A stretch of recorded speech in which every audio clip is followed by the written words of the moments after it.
If you watched MMA through the early 2000s, you know the Prodigy wasn't just a nickname for BJ Penn. He truly was one of the most naturally gifted fighters in the world during his career.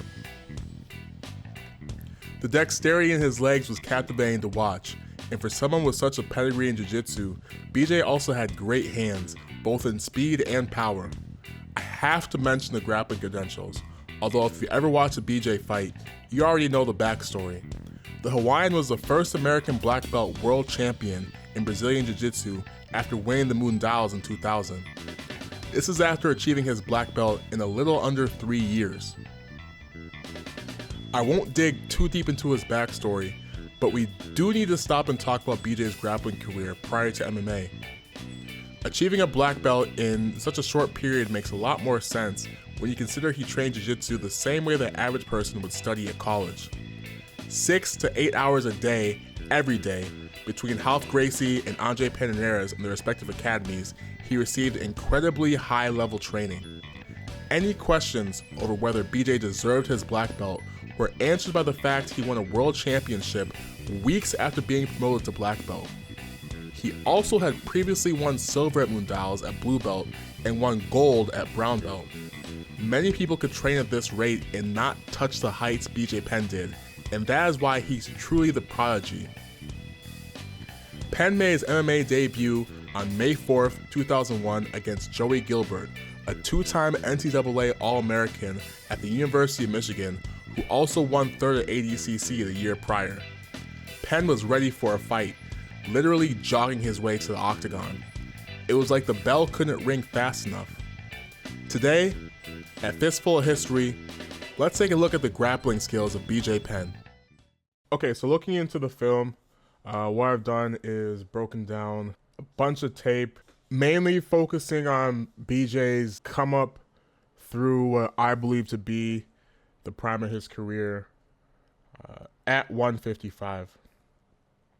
I know he did move back up to 170 after the Frankie Edgar fights. He did knock out Matt Hughes, and then he started kind of experiencing a bit of a downturn. So I don't really want to get too much into that, right? The second George fight, I just feel like isn't not useful when I talk about BJ's grappling skills. Didn't chop up the second one because you're seeing a lot of BJ just getting physically outmatched. I don't think that's really useful. It didn't intrigue me to include the fight. So if you're looking for a breakdown of those fights, I will do a George St. Pierre video at some point and probably talk about those fights on his video rather than bring them up here at length in BJ's video. So one thing I noticed watching the film on BJ, and the first few clips I have here are going to be entries into the clinch.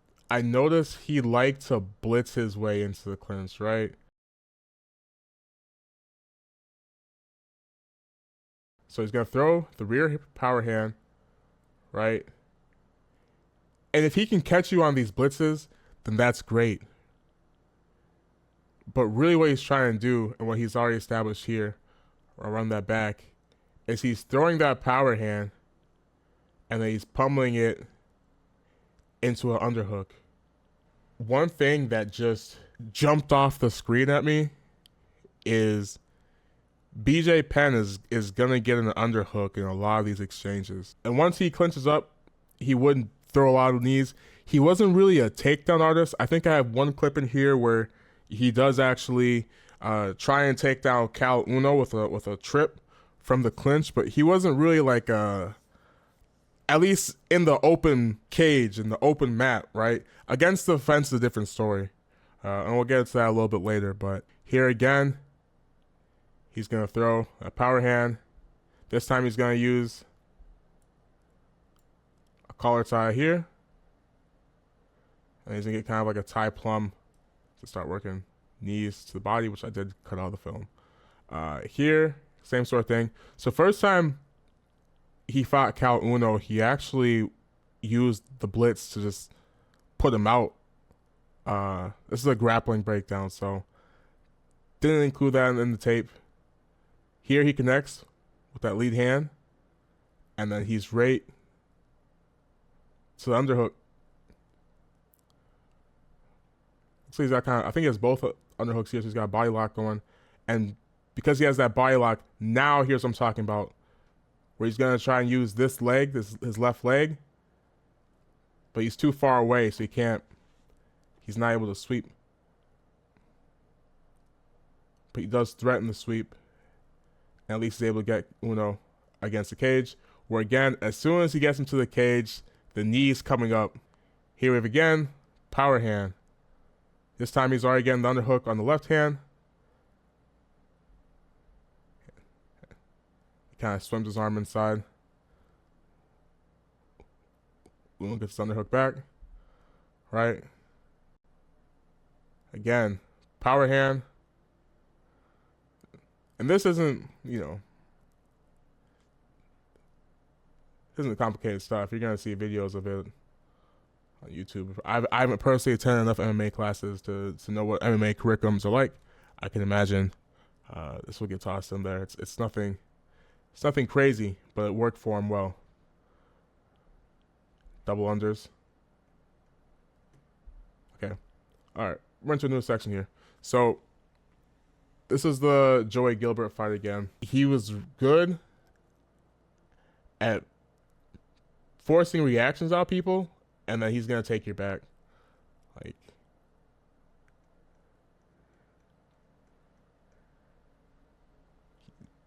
you have this little deep hook, shallow hook.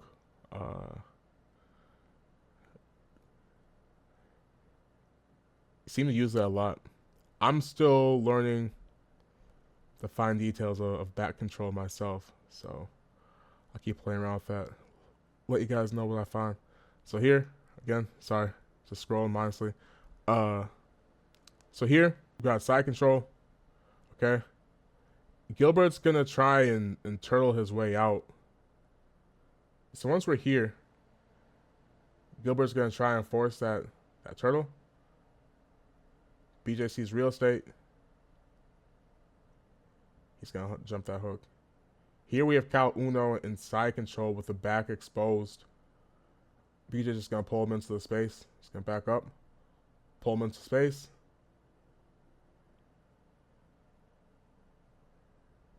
Look how quickly he's just going to, like, windshield wiper almost. No, it's because he's sliding the foot across.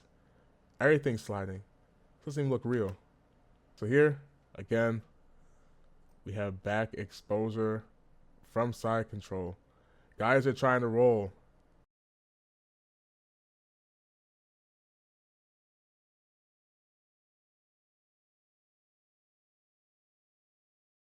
So as soon as they try and roll, this time he doesn't really maintain the control. It's a little bit wild. Okay, here we have top half guard. Look at that. Back off the mat. Tries to turn in.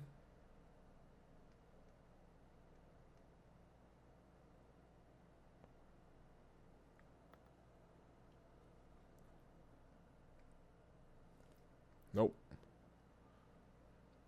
Gets the back. These back takes are gifts to him. Gifts to him. So here we get to actually see the progression a little more. We're not starting with the shoulders directly on the mat already. Oops.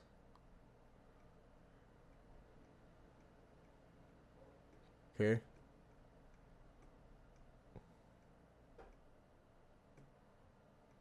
A little face, mouth smothering, Never hurt anybody. Yeah, guys will just turn away, and he's just jumping on back exposure. And this is no discredit to BJ Penn, of course. Like, you take the opportunities that are presented to you. It's on these guys to get their jiu-jitsu up. You're facing a world champion. Like, you can't just be exposing your back to this guy. Like, you're facing a legitimate world champion. Like, okay, here's a nice little sequence against Matt Hughes in their first fight. Controls the legs, and then tries to leg drag. controls the knee. Goes to the over under. Okay, so if he was in the gi, he would be using the cloth around the knee to hold and push down.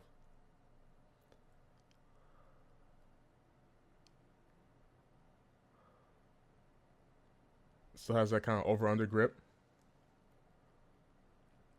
The way he's doing here, keep the head low, over under. This hand or this arm is underneath. Keep the legs separated so you're not in any danger, right? And he's slowly working his way up knee line.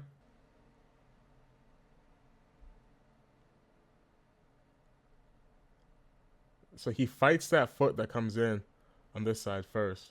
That's what I was looking at, right? BJ tries to get this hook in with his right leg. Right? But Matt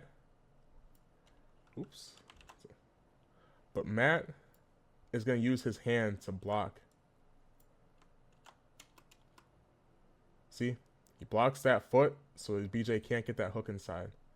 And he's also staying balled up. So he's minimizing the space for BJ to be able to fill and get that back control. Right? Staying low to the mat. He's trying to escape. And he's separating BJ's legs so BJ can't get the control he needs to start working his feet in. Again, this space is full right now. So once again, BJ can't get his leg in there. He can't get his hooks. Matt's doing a really good job there. Matt Hughes, look, if you're new to the sport, Matt Hughes is at worst a top 5 welterweight all time. We're talking strictly UFC. No, I'm gonna say all time, regardless of organization. Actually, Matt Hughes is a top 5 welterweight. Like, great grappling. Matt Hughes will be a great video to do at some point here too. But yeah, so he's blocking BJ's back control. So BJ has to start punching. Gets into kind of like this, gets in the half guard, right? Oh. Okay, that's good work. Matt's got the half guard here, controlling the bicep. That's your number one objective. You cannot let this person grab onto your head, or obviously punch you as MMA. So he does a good job of framing against that arm, keeping BJ with space, and then he cracks him with the elbow. Okay, here's another sequence. It's actually the finishing sequence to this fight. BJ again, head low. He's gonna try and pass. He does. This time he's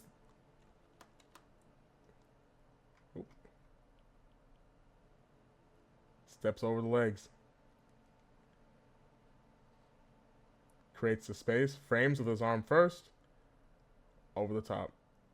Easy money. Matt's going to turn. And BJ's going to go to work.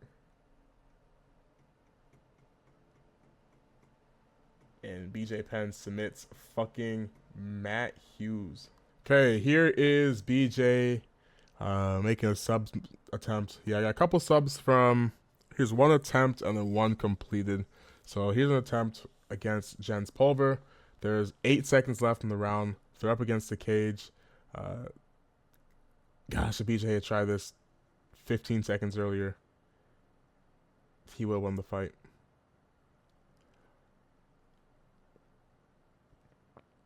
So we can see, and there's no sound on here, so my bad there. But he gets the hands separated, and he gets the arm extended, and as soon as that bell rings, you're going to see the ref motion. So right here, on this frame, the bell has rung. Right? But Jen taps him like, yo, like, let that shit go, man. That Dwayne Ludwig fight was... BJ Penn really steamrolled Dwayne Ludwig. Like, absolutely ran through him. And Dwayne Ludwig was a very respected MMA fighter. Um, I think this fight was a minute and a half. So here we're gonna get into some stand-ups, and then I'll do some wrestle-ups later on here as well. We're gonna jump over the place a little bit here in the video, but that's okay. So here's a really good.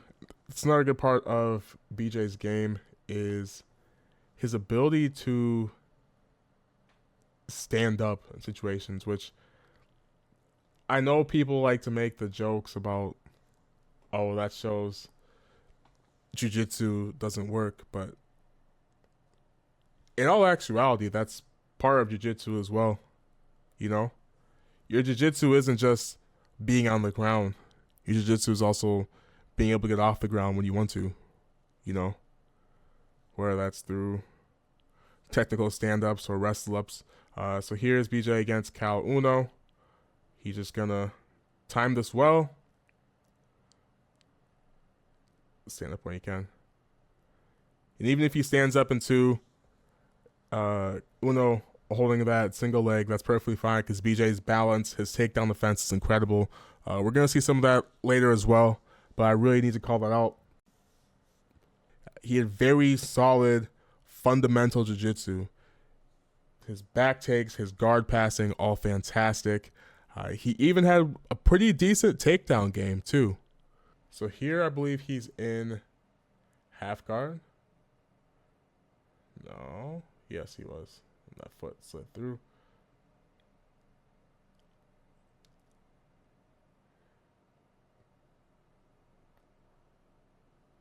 Just gonna drive through and find his way up. And he's able to stand up and be mindful of the exchanges on the way up as well. Okay. Here, he already has a foot on the hip. He might have both hips actually covered with his feet.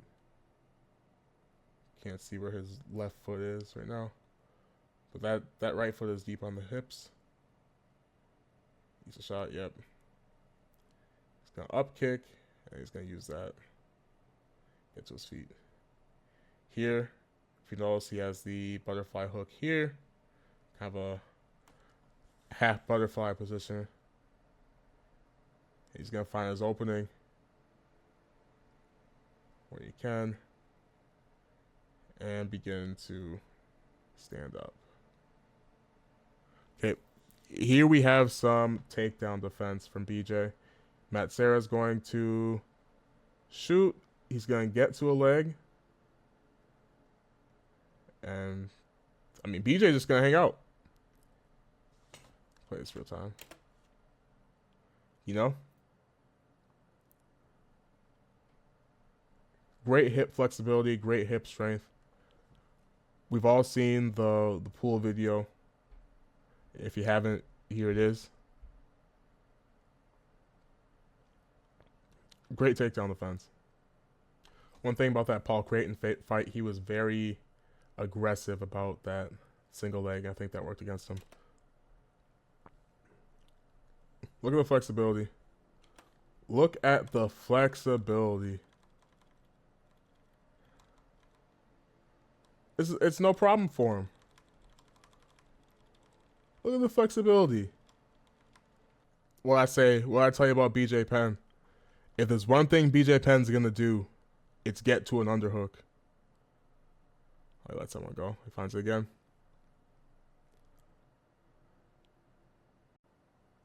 And Creighton is just bullheaded about the single leg. Look at... You shouldn't be able to... Yeah, he's posting up with his hand too, but...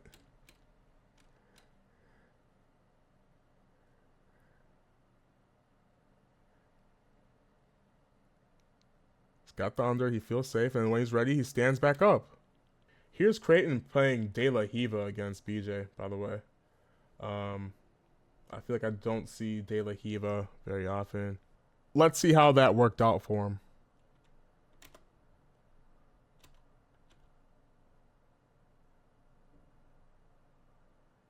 BJ's doing a really good job controlling the feet, controlling the legs.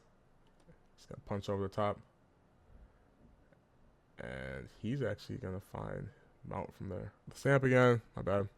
We're gonna get into some wall wrestling. So he switches position on the wall really well. Gilbert's gone against the cage, steps out, turns with him, and then uses his head to kind of pin Gilbert against the cage. Eventually he's gonna take him down. Again, Kyle Uno. He's gonna turn him. His cage gets the hips.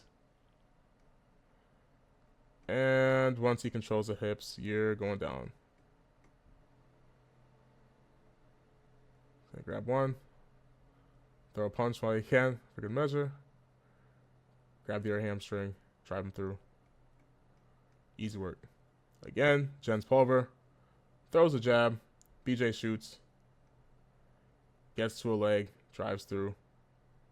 Now, BJ wasn't the best I'm going to hold you down guy. And Jens did a good job of wrestling up. But he's going to get you down. He's got a good enough shot. Nice little trip. Okay, what do we have here? Some guard passing. Yes. All right.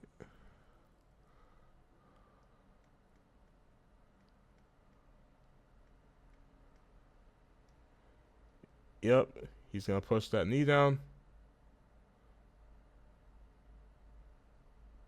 Step over the top. Pass him out. And then from here, you know, guys will do that. I'm going to hug on to you. That's not going to last you for a minute and a half. The sport was still young, you know? What we got here? Nice little shot again on Jen's leg.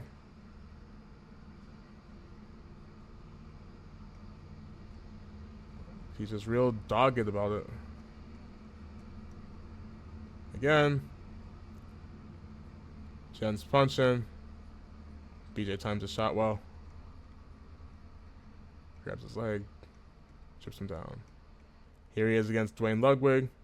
The fight literally just started. Dwayne's punching. BJ is shooting.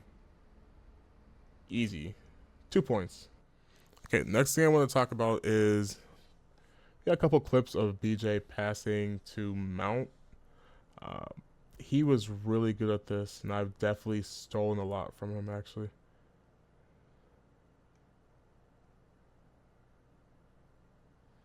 He's going to push that knee down, shimmy his own leg in, and now he's in mount from half guard. Here, top half guard.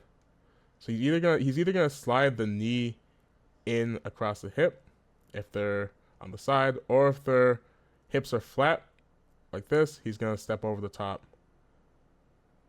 push that knee down. Notice the elbow location, by the way. Get over top. Good little encapsulation of BJ's strengths, I feel like. Just his ability to tie in very fundamental jiu-jitsu at a super high level, but he also had the power in his hands that he had to respect. You're going to see BJ doing more traditional things, like using his heels to kick guys with if he's got back control, or even closed guard, he's using his heels to kick the person underneath the heel. And BJ Penn was a very important champion when you talk about MMA jiu-jitsu. And I think that a lot of things BJ Penn is doing still translate directly now. BJ Penn truly had timeless jiu-jitsu, and it was a really fun project. I look forward to doing more of these types of videos. For people to rule him out as lightweight GOAT, as much as I love Khabib, that's a very intriguing fight. BJ Penn against Khabib is super interesting for natural reasons.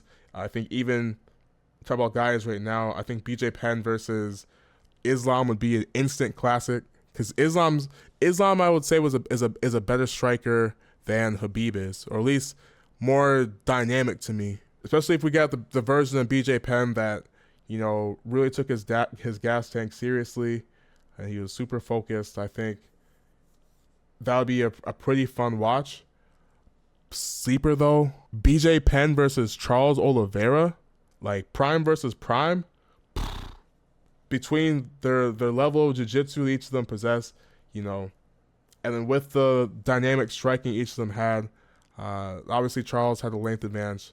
You gotta think in these days, BJ Penn probably wouldn't have even been a lightweight in the first place. And let me know in the comment section. Like, what's your favorite BJ Penn fights? Did you like BJ Penn more lightweight or welterweight? If you're still at this point, I really appreciate you tuning in, listening, watching. Like the video if you like the video. Subscribe if you feel I'm worthy of the subscription. And I'll catch you guys next time, man.